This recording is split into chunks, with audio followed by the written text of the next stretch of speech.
Okay, I will start with this session. I will try to be maybe a little shorter to finish on time. This session is about OpenAI and Power Platform and mostly about Power Automate. I'm sorry if I disturb you, but this session is the last session, so take your time. We need to learn Okay. more from you as a Microsoft Regional Director and Microsoft MVP. We need to learn more from you. Take your time, Mr. Mayor. Thank you Thanks. for notification. Okay, so I will make a short overview of OpenAI, and after that, we'll explain several options to integrate it in Power Platform, but the focus will be Power Automate. We will talk about several details in different ways how to integrate OpenAI, and in general the approach is similar if we want to use other large language models in Power Automate. I will provide samples and we will have discussions. Hope this session will be interesting for the people. Thanks also for introduction. So I will not spend time presenting myself. Just I will mention that I am from Sofia, Bulgaria. I am working on Azure from the beginning with OpenAI from maybe more than 3 years. And several years ago, I started to work more and more on Power Platform, discovering that Power Platform is very useful for different people with different backgrounds. I'm with developer background, but now I enjoy really Power Platform and the way where I can make the things faster and simpler sometimes. So we will talk a little about OpenAI concept. I think you are familiar, so I will just mention several things, and we'll mention also some specifics that we need to consider regarding to OpenAI and integration. And after that, we will go to integration use cases, and we'll finish with samples. So, you know, OpenAI is actually a foundation established more than 6 years ago. And what is the connection between OpenAI and Microsoft? Because it is NGO, it is for now not a commercial organization. Microsoft is one of the main founders, I mean like funding, and for now, OpenAI services are running only in Microsoft Azure platform. So this is actually the relation. Microsoft support in different way.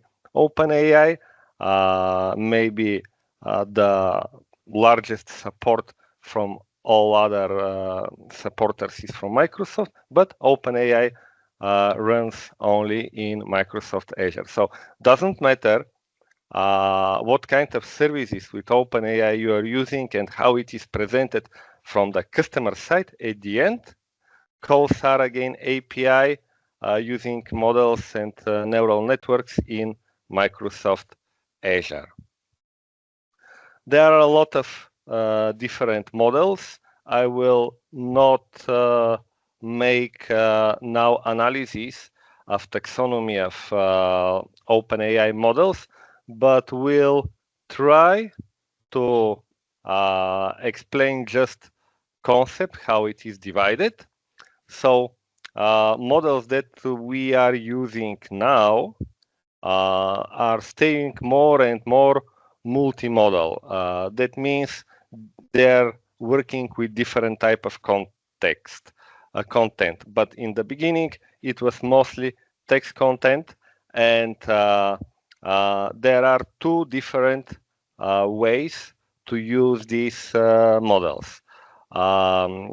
Chat mode, where you have conversational mode, and Another is completion mode, where you are creating a request, collecting everything related to your question, and it is one-shot question. That means you have a question, you have after that request, and next question is not based on the context of the previous question.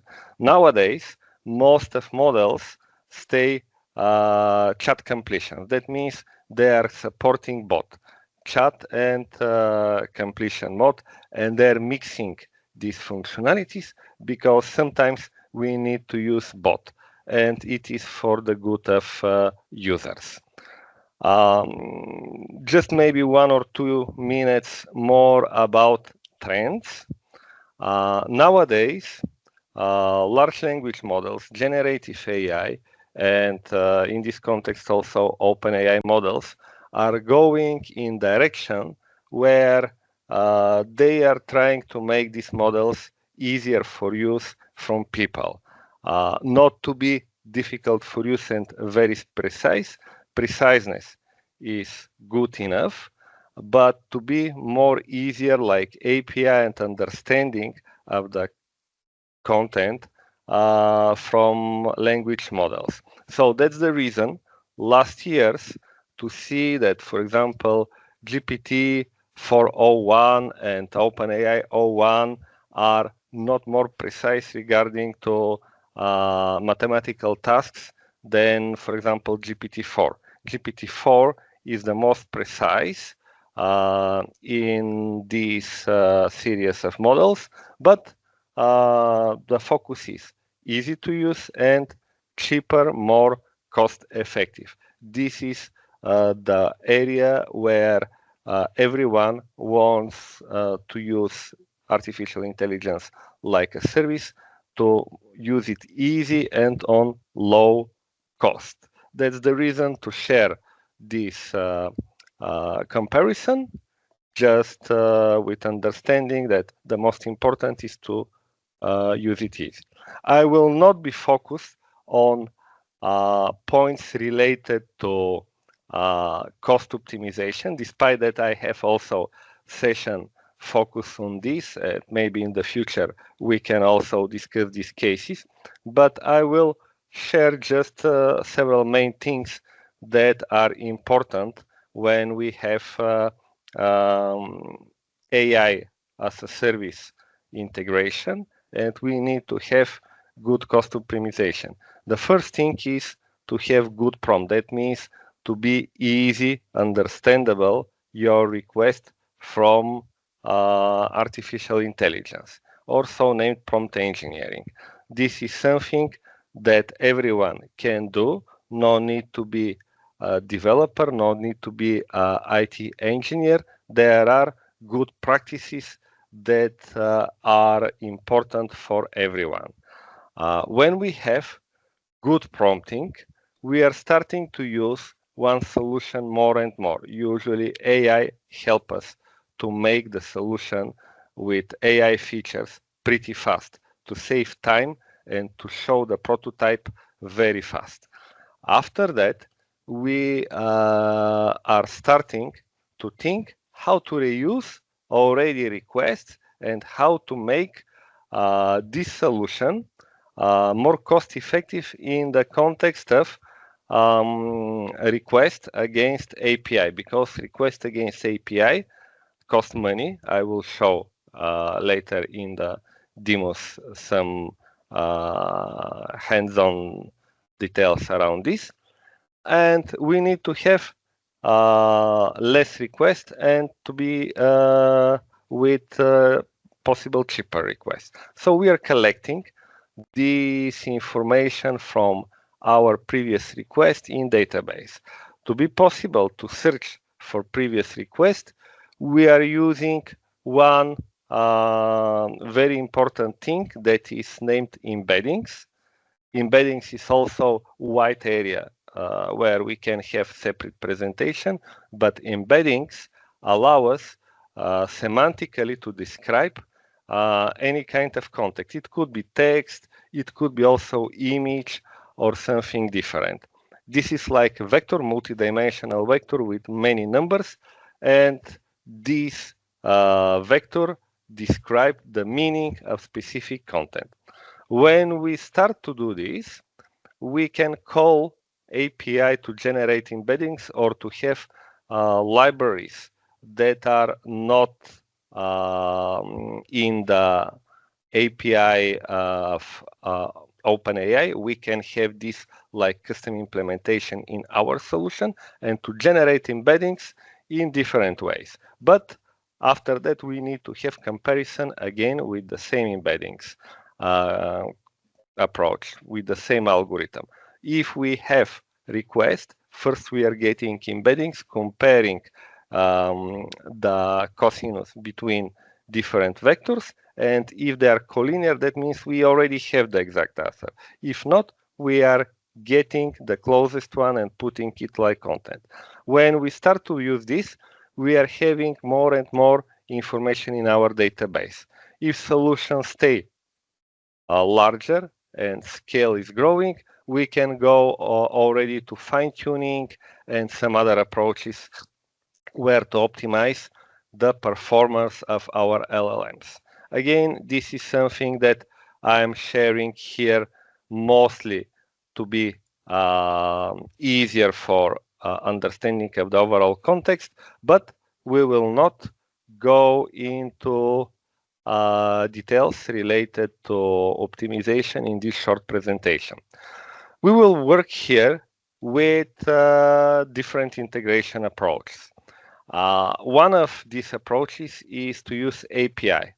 To use API is not mandatory to be developer, but it is something that will require some minimal knowledge that I will consider a little later. For people who are not using till this moment API, actually any generative AI service has two different options to be used, like end customer application, like when you are using ChatGPT, or to use API, where to use different ways for authentication. Microsoft offers via Azure authentication that is more stronger and have more flexibility. OpenAI platform directly offers authentication that is similar to what you see here in this screen.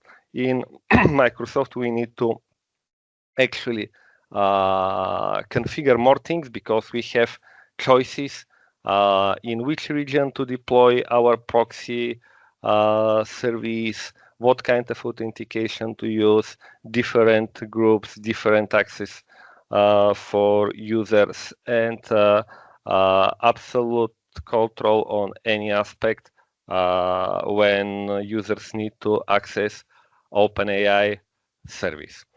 Different ways to use this from different frameworks.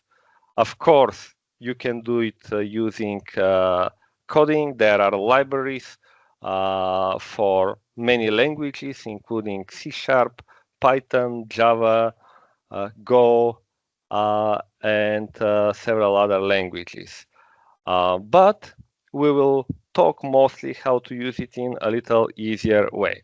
We will see how to create in Azure OpenAI service. And this service will be used for integration with Power Automate. OpenAI service in Azure is not new deployment of the whole model that you are using from OpenAI. This is just a proxy application. Whole models are actually deployed on distributed solutions. I mean, this is complex application. OpenAI for now has the largest neural networks worldwide, at least documented largest.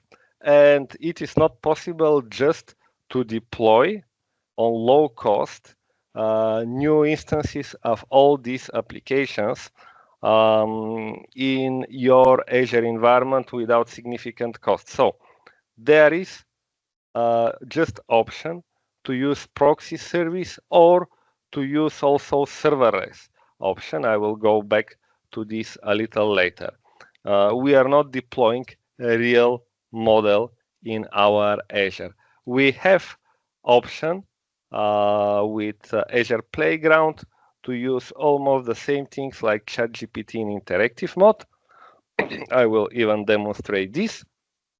And we will also have control on where will be deployed specific solution, because depends on our application and performance that we are expecting, and also time for traffic between data centers and users. We can choose different regions. I will not go into details about how we are calling OpenAI from the code. There are libraries, but going ahead, we can use approach that works everywhere, and this is the approach to use API.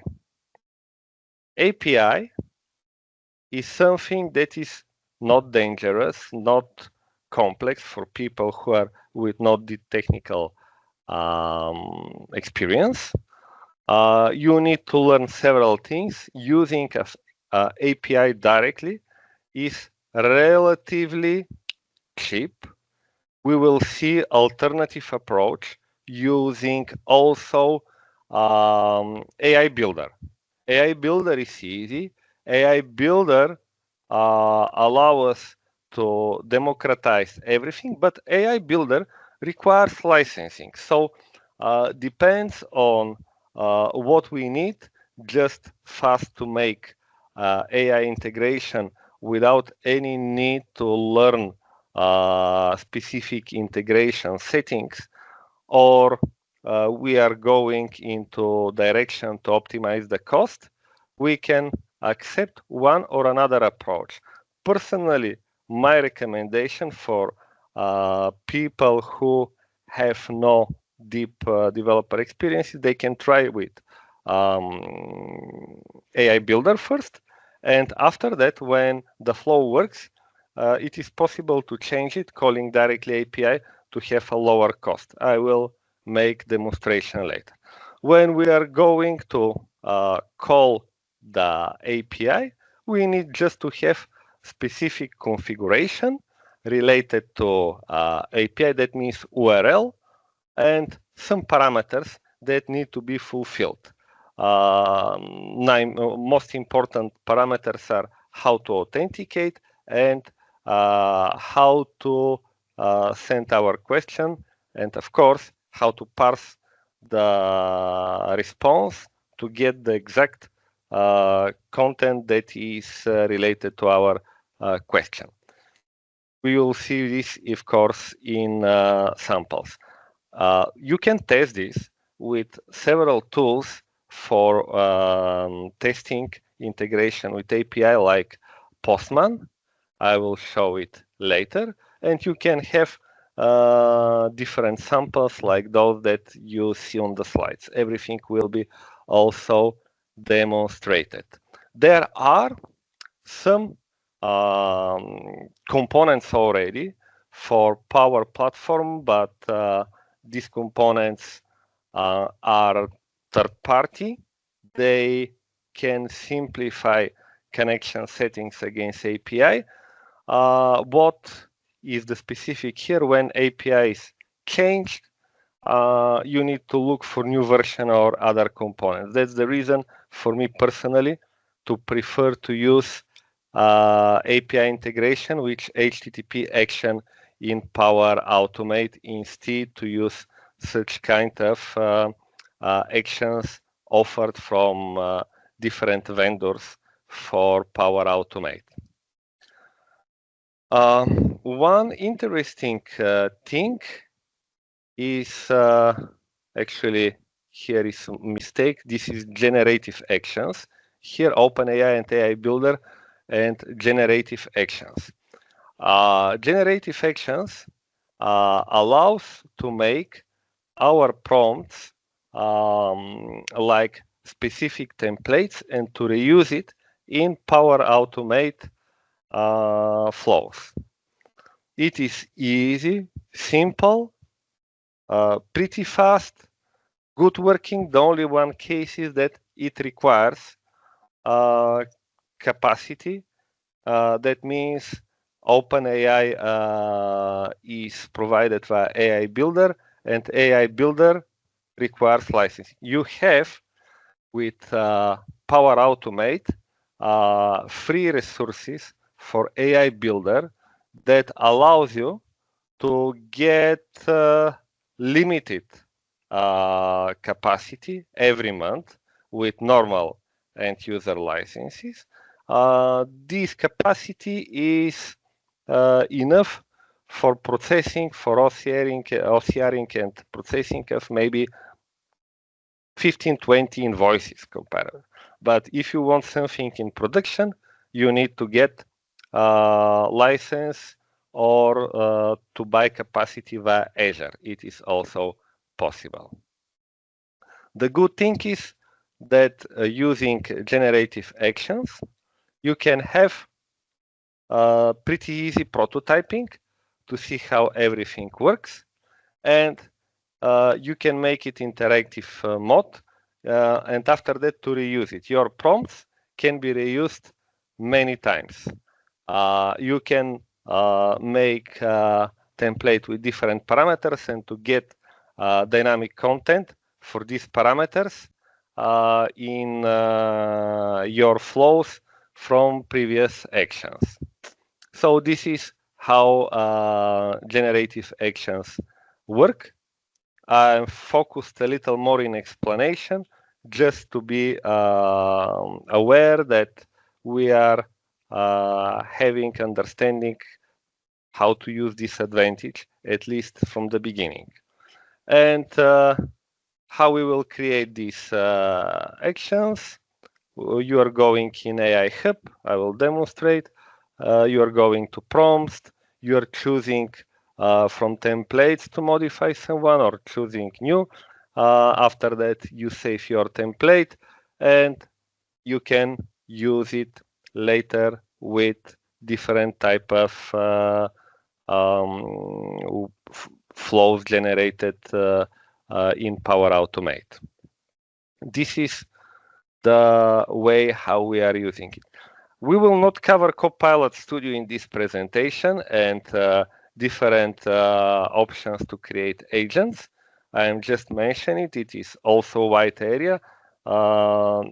Behind the agents, everywhere now is AI, and especially for agents, not for simple bots, it is OpenAI. There are also some more complex samples where you can use simple Power Automate flows and direct calls to OpenAI API to generate intelligent bots or agents in Microsoft Teams that are comparable to Copilot Studio agents. Just Copilot Studio agents requires pricing for license model that is for Copilot Studio and agents. Using this approach, you can have this cost based on API calls. In many cases, it could be lower. I will just show you the concept, how it works. And now it's time for demos. I will go first, not into Teams. This will be maybe in the last moment. I will go first into generative actions,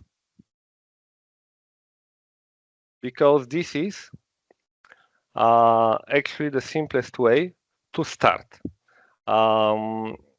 I have one created, but I will show the steps how we can make such kind of generative actions. Again, we need to have first AI Hub access. Here, loading of whole UI in Power Automate takes the most time. Everything else is relatively fast. I already have one created, but we can do this with create prompts. Here you can see there are different options. For example, summarize text is one of the simplest that is possible to create, where you are adding this component and you are getting for the text like parameter after that dynamic content. It is possible to actually make more complex things. You are possible to have own prompt where to explain something and to, for example, describe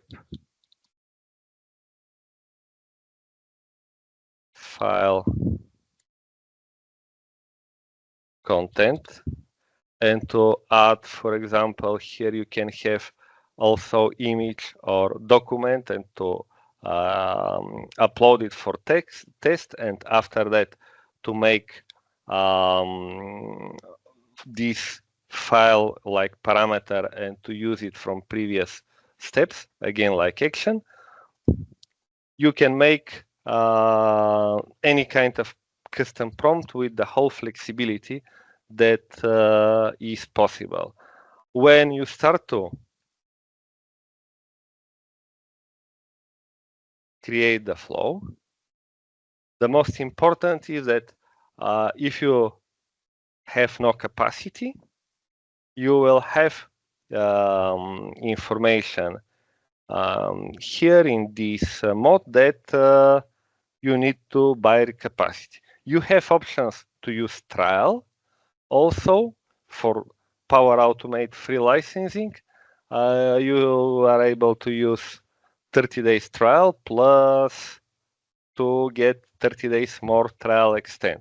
My personal recommendation is if you are using generative actions for learning, you can create new free Power Automate accounts in your tenant, or if you have no access, you can ask your Power Platform admin to create this, and you can use it for training and learning for free with higher capacity during the trial period.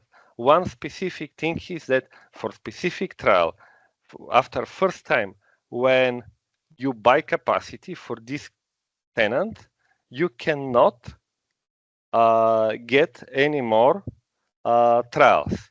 So my recommendation is if you are having in your solutions also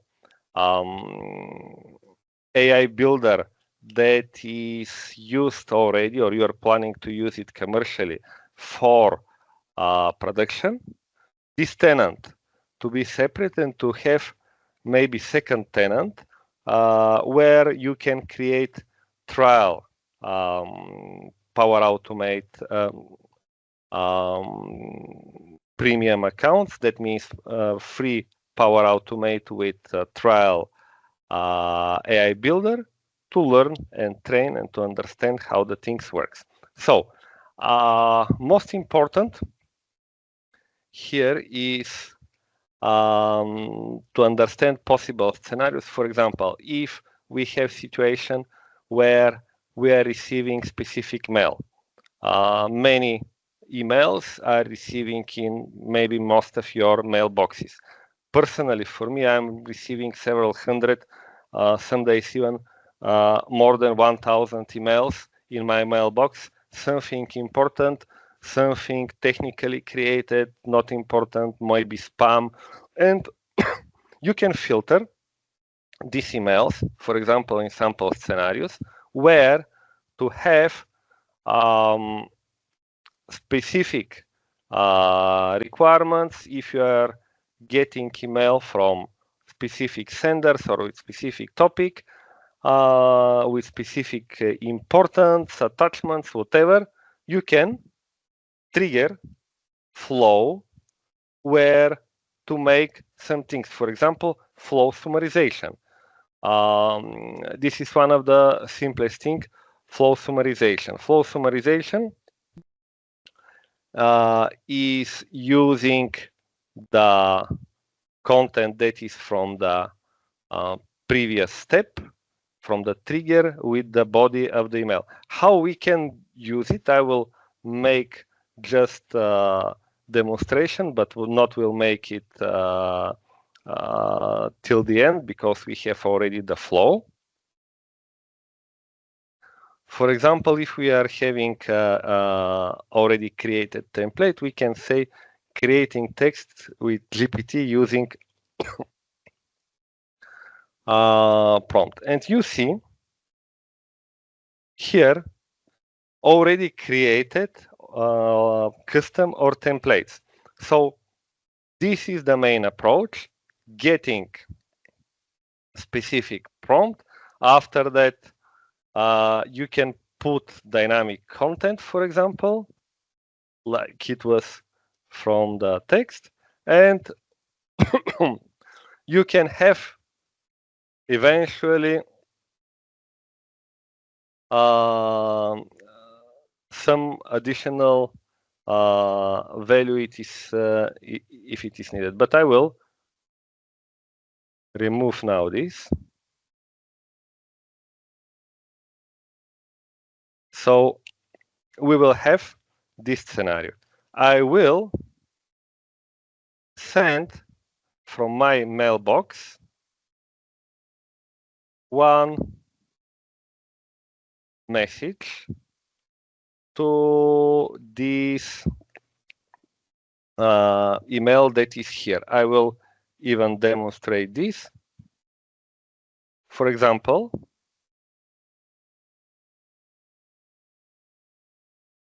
I will forward one message that is for already closed call for speakers, just like simple. I can say forward. Before to make this, I will put my flow in test mode. We need to be aware that our flow is turned on because otherwise testing will be not successful. I will run testing. And now I will forward this email, adding high priority. Second. To the email that I'm using currently in this way.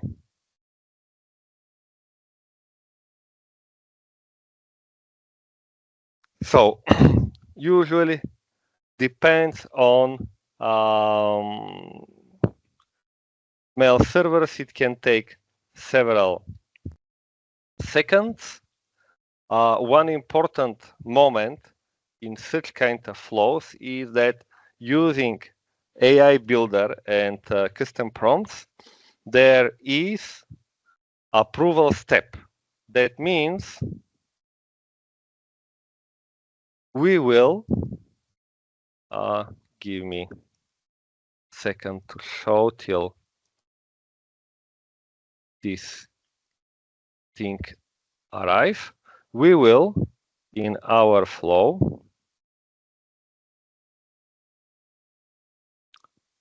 it is still running.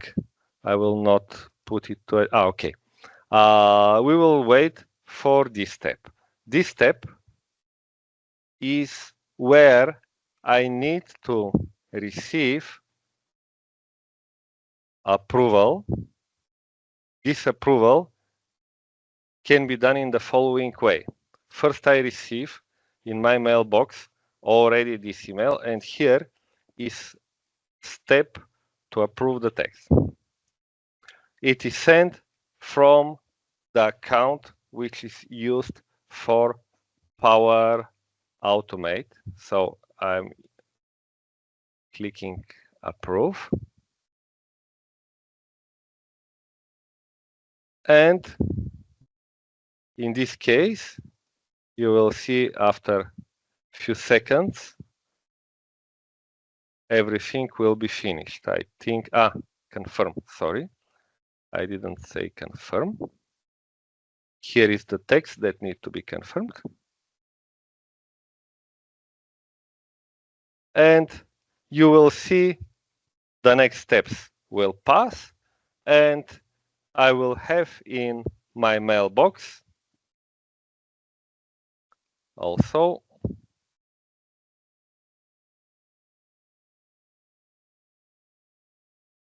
after that I am expecting not in this one, in the another one from where I send it, I need to get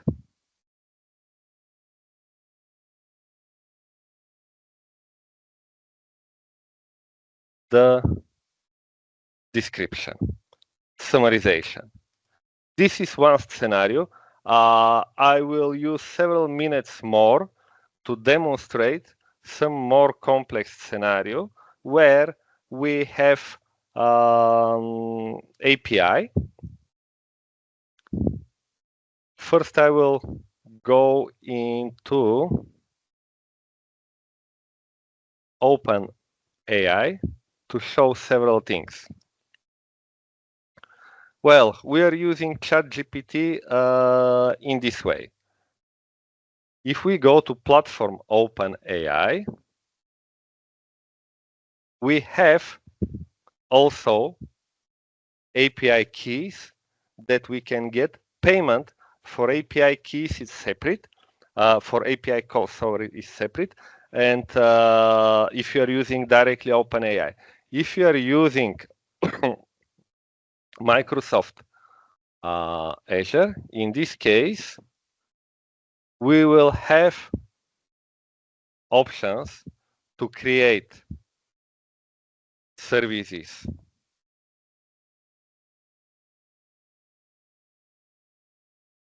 that in reality present proxy that is deployed in specific region for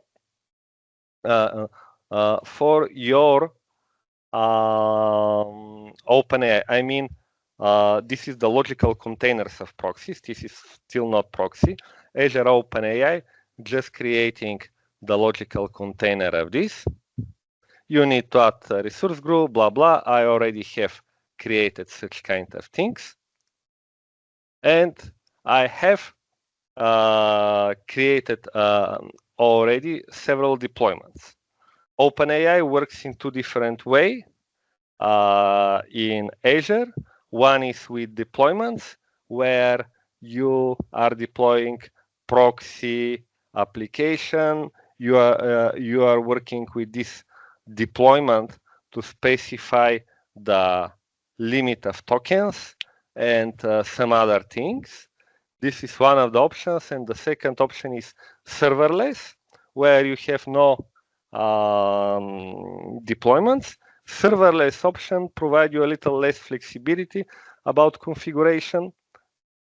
Maybe in the future we can have session related to these details. Here I'm just mentioning in general the points, and if we are choosing specific deployment, we have here keys, we have here also option to get different snippets from different language plus REST calls. That means request that you can use to call directly the API. Having this, usually, at least for me, when I want to make optimization of the cost and not to rely on AI builder to have direct request, I'm using, for example, Postman to analyze request. This request is for analyzing of images. I already created this. Can run it again. I'm sending request to be described one image. This image is actually absolutely for the test formal. It is the image of Global AI Bootcamp logo. I will show you something like this. And when we are sending this request, we are receiving kind of structure where we have also description. So we can have more or less complex flows related to such kind of scenarios. Now I will try to show you, maybe this will be enough, one very interesting scenario where we will have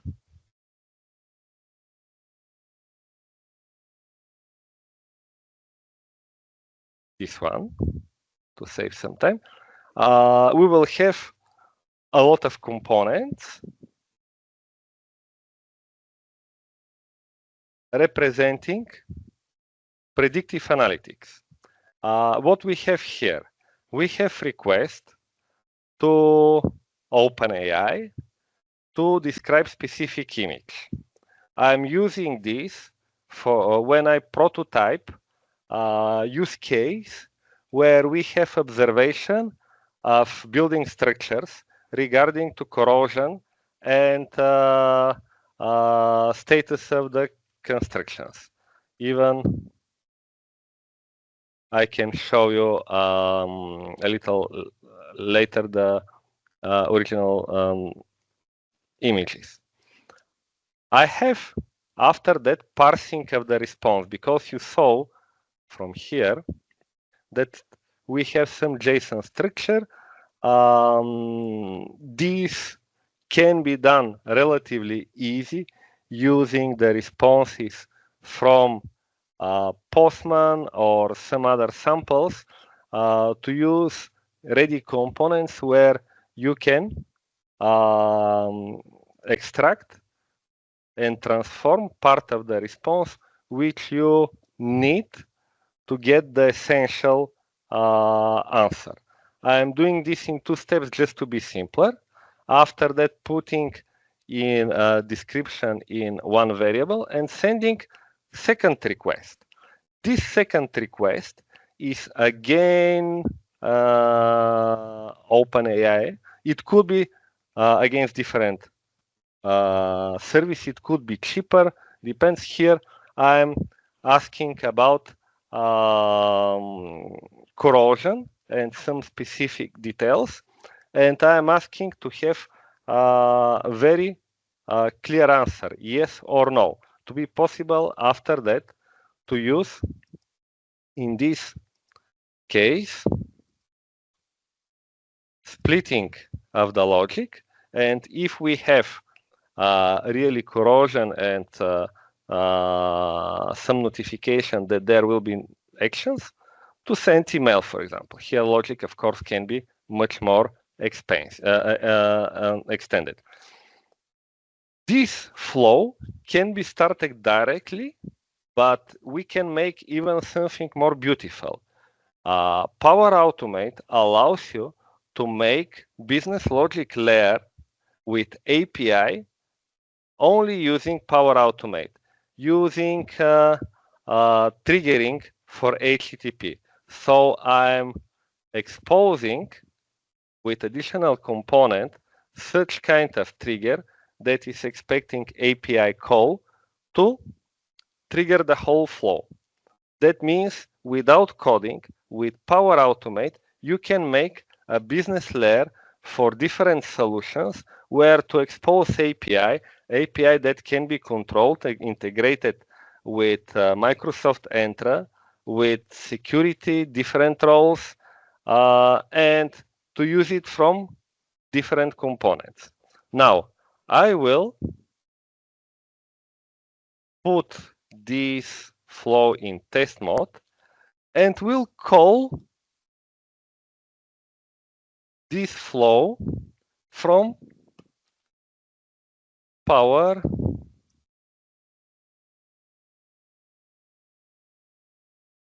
from Postman, sorry.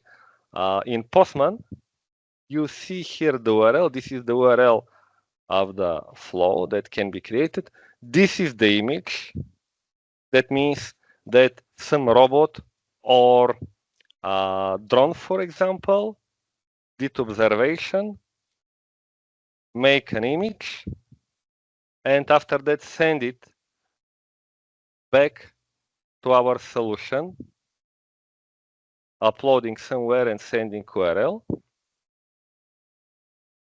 Now I will send the request. So you can see the whole flow has started.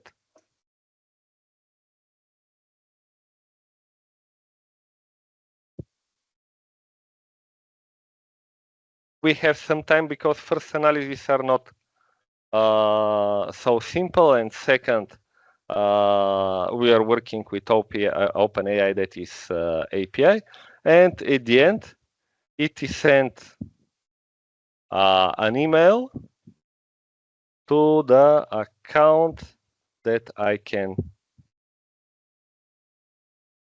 check now.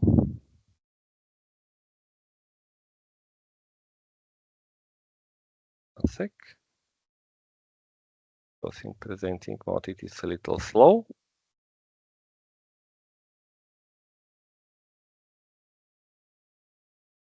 And we will need to wait a little, and you will see here the email that is sent. I will go back to this when it is received already, but this is the overall logic that we have here in this flow. I'm just checking if the email is in junk mail. Think no.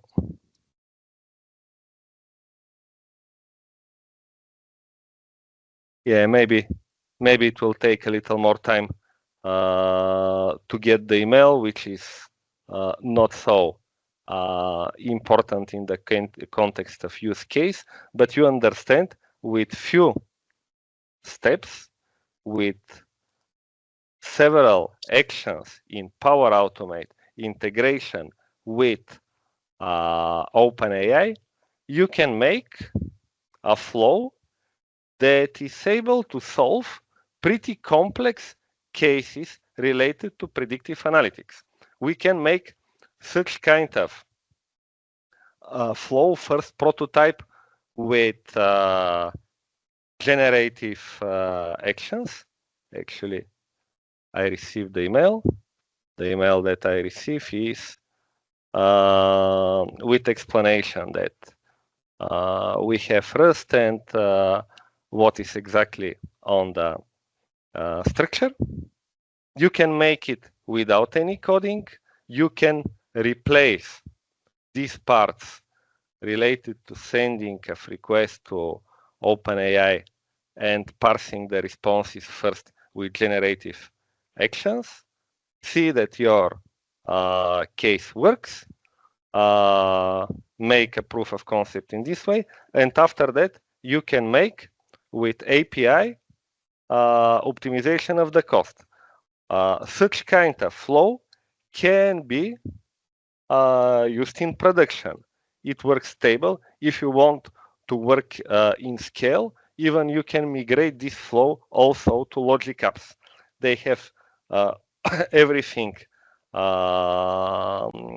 compatible with flows in Power Automate. Actually, the engine is the same, so you can use the same actions and you can recreate in logic apps the flow like Azure components if you need to have some processing in scale. I can explain a lot of other details, but we are behind the schedule, and I think that maybe we can stop here. I really appreciate the whole effort for this event, and I want to say big thank you. And if you have any questions, I'm open to discuss it. Most welcome, Mr. Mihail, for this insightful session. We have a lot of questions, by the way. First questions from Reem. She said, Mr. Mihail, welcome to our bootcamp. Very interested in your session. I have a question to learn from your expertise. What the real business problem have you solved using Power Platform integrated with AI or Copilot? Well, about the real cases, I think that it is clear from samples in general. I can provide many other samples, but usually when we have some alarms, some observation where we are running some logic that can be complex, you can use for this complex logic AI and especially OpenAI, because, for example, to make image analysis or to provide some prediction based on some facts after image analysis, you need to have quite complex analytics. But with OpenAI, or in general with AI, you can make it faster, easier. So that means prototyping fast. You can have time to market fast. And after that, if you need to scale, there are different options to optimize the AI consumption or to make it hybrid. I mean, AI slash analytics using embeddings and searching in the previous responses. I'm not sure if I answered the question, but in general, my understanding is that mostly use cases are when we have relatively complex analysis, and we can pretty fast without need to know more details or to put effort to create flows integrating OpenAI. Yes, I think it is a great answer for these questions. She was asking about the real business problems, and you already mentioned one of this real business case. Another question from Mansour Shehri. He asked about what is the ROI, return of invest, you have seen or expected from using AI experience in Power Apps or Power Automate. Well, it is return of investment depends on specific case, because it is not possible to globalize it. Depending on what you have, what is the business value, and how fast you need to do it, and also what you prefer to have more budget for implementation and lower for maintenance, or to have low for implementation and a little higher for maintenance. You can choose very different options.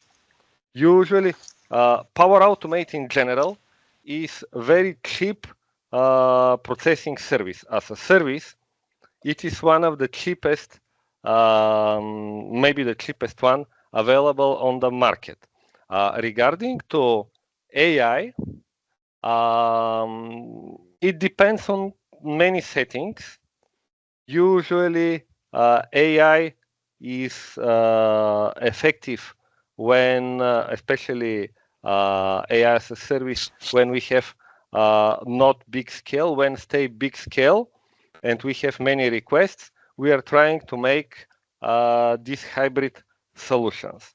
AI Builder in scale could be expensive, but again, it depends, because imagine that, for example, you need to process 1,000 documents in your organization per month.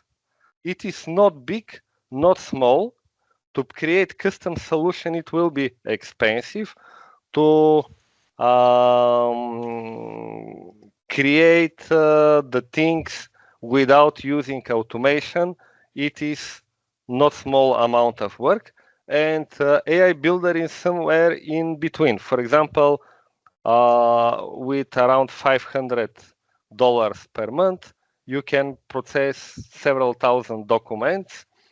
And it could be for many organizations better than to pay much more to have solution that is custom. And from another hand, will be better than people to do it manually. So I cannot answer very precise this, because depends on the cases. Sure. ROI can be measured depend on your business need and the current application and the requests and all of these factors affect on ROI. But to be honest, AI will add value and will increase ROI if you use it based on your purpose and based on your need in the correct manner. So let's move forward for the next questions. Welcome, Mr. Mihail. I have a question. Can Copilot fully replace manual formula building, or is it more of an assistant? You can see these questions, Mr. Mihail. It is in the chat window as well. Aziz asking about, can Copilot fully replace manual formula building? He asking about writing formula in Power Apps in Formula Bar, or it is just assistant or more than an assistant? It is possible to make formula builders. I mean that you can make almost everything already if you can have good clarification of what you want. Here it is already not so much critical the case, can we or we cannot. We can. Most important is on what kind of price, because for some more specific cases, it can stay expensive, also depending on capacity and additional configuration or development to precise the question. So still AI is not cheapest replacement of everything, but just technically we can do this to solve almost any practical task if we are not considering the price. Okay. Reem also said, Mr. Mihail, we are very pleased to have you today, and I have a question for you. Where do you see Power Platform plus OpenAI in the next 2 and 3 years? Well, one of the things is agents, because most of the things will go in direction to have independent agents. That means more intelligent bots that can solve the cases. It is already fact, but it will stay more and more and more and more, and they will stay more complex. What personally for me it will be the reality. We will have many agents combined with flows. That means you will have many agents solving small tasks, and these small tasks and their results will be in common flow. Even now we have flow builders, but they're in the context of Azure AI Foundry. It is a little out of what we are discussing. Power Automate and Automate Flows can be combined with different agents to have on customer level for business users and citizens developers option to create relatively relatively complex processes where they will mix smaller cases that are solved from agents and agents that will take over the whole process, like separation of concerns. And in this way, will be solved much more complex solutions with AI, Copilot, and Power Platform, especially Power Automate. For Power Platform in general, for other products, logic is that Power Platform will offer different interfaces and additional models on top of these flows, but preliminary AI logic for complex cases will be connected to flows because this is the main way how to have a solution of really complex cases. Yeah, maybe I explained a little wordy, Excellent, but excellent. It's awesome. It's awesome, Mr. Meir. We just have two questions. First question from Abrahman Shamri. Special thanks to Mr. Meir for insightful session. I have a question for you. What are the best practices for using AI Builder versus Azure OpenAI in Power Platform project? You just need to use which one should you use, AI Builder or Azure OpenAI or OpenAI Foundry now in Power Platform project. So AI Builder does not require to configure some details like I'll show for OpenAI API. So you can just create template with your prompt and after that reuse it on many things. So it is productivity tool on some price. And what I already explained, for example, one organization where no internal developers in-house or something. They can prototype the whole logic for some automation for organization or some external case without need of developers using AI Builder, even without need of any kind of people with admin skills. After that, if they see that it works, they can think about optimization of the cost. Again, here is performance, productivity performance, let's say, fast to create it versus cost. Because AI Builder commercially cost usually per month, if you buy a subscription, starting from around $500 per month. You can have for prototyping, as I mentioned, limited capacity for every Power Automate, but in general, to use it in scale, you need to pay. So this is the main case. That was the reason to show both. Prototyping, after that, using, for example, API. API again can be from non-developers, but it will take more time. They need to learn some things, to configure some things, and flow created with calls against API of OpenAI will take more time than generative actions and AI Builder. Totally agree. Taking more time during proof of concept will save a lot of time and complexity effort after that. So as Mr. Mihail suggests, start based on your business need with proof of concept and try to, it will take some time for configuration and something like this, all configuration, but you can decide now which one should you use based on your need and your project. Is correct? Is it correct, Mr. Mihail? Yes, that's correct.